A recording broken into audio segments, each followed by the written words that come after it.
The Trump administration will issue a rule on Friday to sharply limit the Affordable Care Act's contraception coverage mandate, a move that could mean hundreds of thousands of American women would no longer have access to birth control free of charge.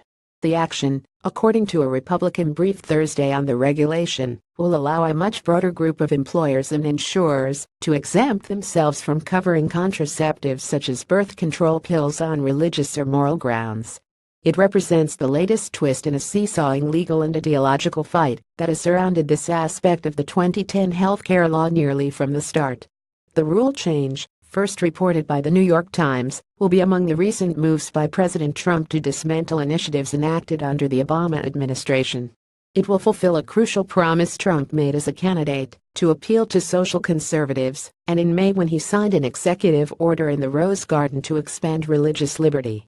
The controversy first arose as part of the Obama administration's initial definition of preventive care that insurers must cover under the ACA, which encompassed birth control, officials decided.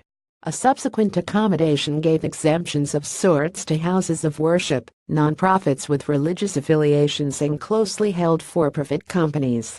Such employers have been able to opt out of providing the coverage and instead have their insurance company pay for it by notifying the insurer, a third-party administrator, or the federal government.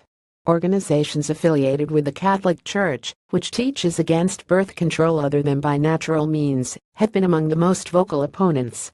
They've argued that having to cover the cost of contraception through health insurance plans is tantamount to being forced by the government to be complicit in a sin.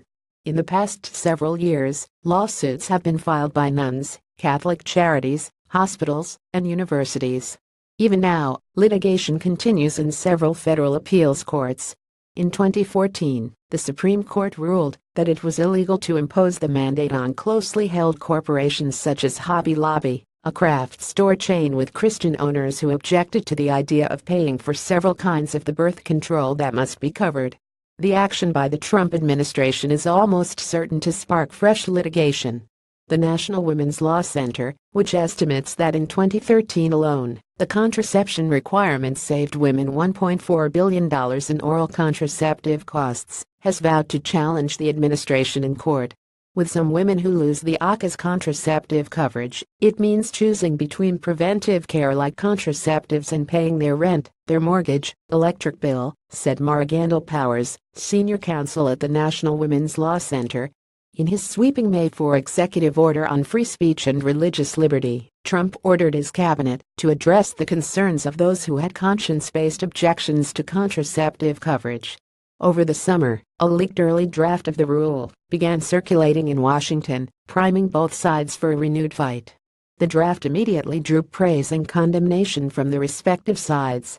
When the contraception mandate was first implemented, it required all health insurance offered by employers to cover at least one of the 18 forms of birth control approved by the Food and Drug Administration. Since it took effect in August 2012, savings on the birth control pill have accounted for more than half of the drop in all out-of-pocket prescription drug spending, according to the Kaiser Family Foundation.